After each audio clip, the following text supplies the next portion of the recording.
नमस्कार दोस्तों, voice for new India Ajit Kumar Singh knowledge platform पे आपका स्वागत करते हैं। भारत छोड़ो आंदोलन पार्ट 2 में हमने पार्ट 1 वीडियो में देखा कि किस तरह से भारत छोड़ो आंदोलन का जन्म हुआ और किस तरह से एक सिक्वेंशियल एक्टिविटीज़ में हिंदुस्तान के स्वाधीनता संघर्ष आंदोलन का सबसे बड़ा आंदोलन खड़ा हुआ। आइए देखिए इस आंदोलन की कुछ बेहतरीन तस्वीरें जो इस आंदोलन को बड़ा विशेष बनाती हैं। Gandhi ji said, I give you a mantra, do or die.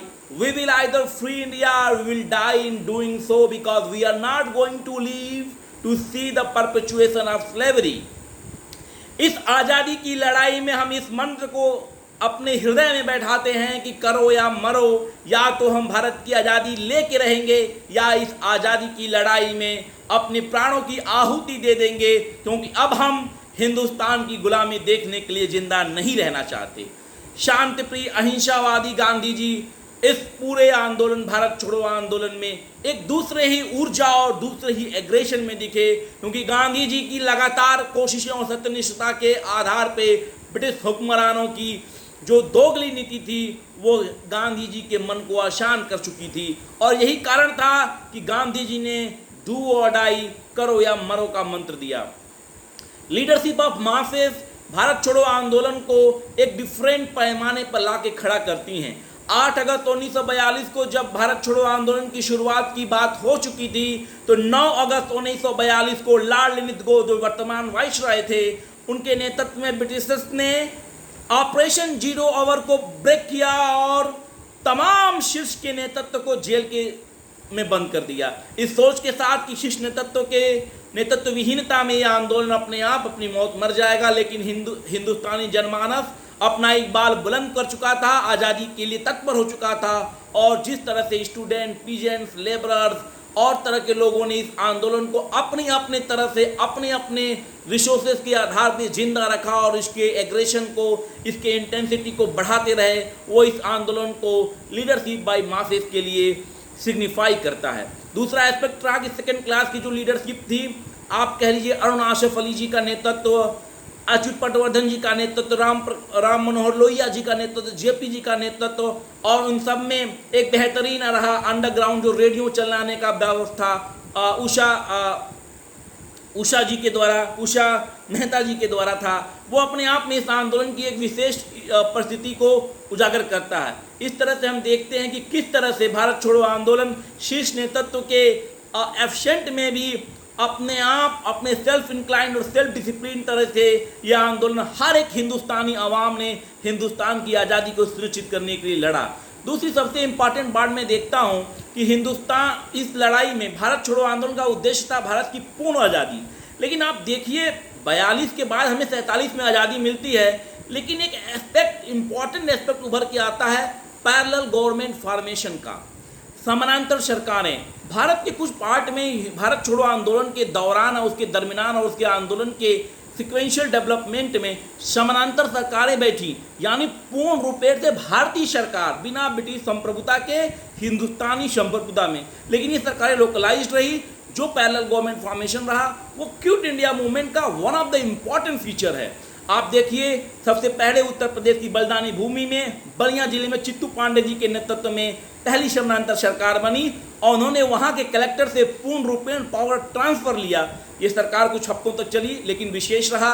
दूसरी सबसे इम्पॉर्टेंट बात आती है मिदनापुर में, तामलुक डिस्ट्रिक्ट, वेस्ट बंगाल में, जहाँ पे बनती है आपकी एक जो जातीय सरकार जो दिसंबर 1942 से सितंबर 1944 तक चलती है, जहाँ सतीश सामंत जी का नेतृत्व आता है। यहाँ पे जो ये सरकार है विद्युत वाहिनी बनाती है, साइक्लोन रिलीफ वर्क करती है, स्कूलेज और में पढ़ाई को फैसिलिटेट करती है। तीसरा सबसे इम्पॉर्टेंट एस्पेक्ट हम देखते हैं जो संतारा महाराष्ट्र में, यानी वहाँ पे मिड 1943 से 1945 तक, यानी सबसे लंबी चलने वाली समानांतर सरकार पैरेलल गवर्नमेंट बनी संतारा महाराष्ट्र में। नानाजी पाटिल और वाई बी चौहान के नेतृत्व में यहाँ को सरकार को जाति सरकार कहा गया। यहाँ की सरकारों ने ग्राम न्यायालय और गांधी मैरेजेस कराए और एक कल्चर उड़ीसा में। तो ये parallel government formation during the quit India movement is one of the finest example of the momentum of the movement ki exactly the formation of the parallel government establishes a very sovereign government of India of originally by the Indians in very localized patterns in the different parts of the country. तो parallel government formation one of the important feature रहा। Third important aspect आता है गांधी जी के fast का। अब पूरी आज़ादी की लड़ाई में हम ये चीज़ देखते हैं कि गांधी जी का जो फास्ट है, गांधी जी का जो प्रैग्मेटिज्म है, वो अपने आप में गांधी जी के लीडरशिप को बड़ा डिफ्रेंशिएट करता है। गांधी जी को लगातार ब्रिटिश हुक्मरान जो क्विट इंडिया मूवमेंट के दौरान होने वाले हिंसावादी झड़पों आंदोलन के आधार पर गांधी जी को चाहते थे कि वो गांधी जी इस हिंसा का विरोध करें और इस हिंसा के प्रति अपनी प्रतिक्रिया व्यक्त करें।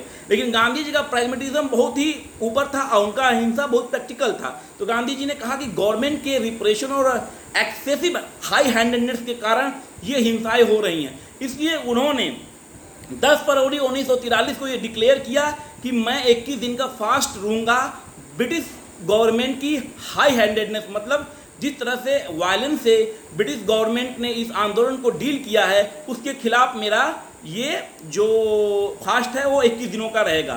पूरी तरह से गांधी जी का हेल्थ डिटोरिएट होता है, पूरी तरह प्रार्थनाएं होती हैं गांधी जी के उत्तम स्वास्थ्य के लिए, लेकिन गांधी जी का मोरल स्टैंड और उनका अपने आइडियोलॉजी में बिलीव 21 दिन के फास्ट को कंप्लीट करता है। इस बीच ब्रिटिशर्स ये प्लान करते हैं, विंस्टन चर्चिल का मतलब विंस्टन चर्चिल सीधे निर्देश देता है लॉर्ड लिनिथगो को कि देखो गांधी के आगे झुकना नहीं है और तैयारी करो, कुछ छोटे मोटे स्टेट प्रोसेशन करके गांधी जी मर जाएंगे, इनकी अपनी अंतोष्टि कर दो। लेकिन गांधी जी का प्रैग्मेटिज्म हमेशा हावी रहा और गांधी जी ने अपने मोरल स्टैंड से 21 दिन का ये फास्ट कंप्लीट किया और ब्रिटिश हुक्मरानों की चाल को बेनकाब किया और पूरे वर्ल्ड वाइड ब्रिटिश हुक्मरानों की डिग्रेडेड वैल्यू इस्टेब्लिश हुई।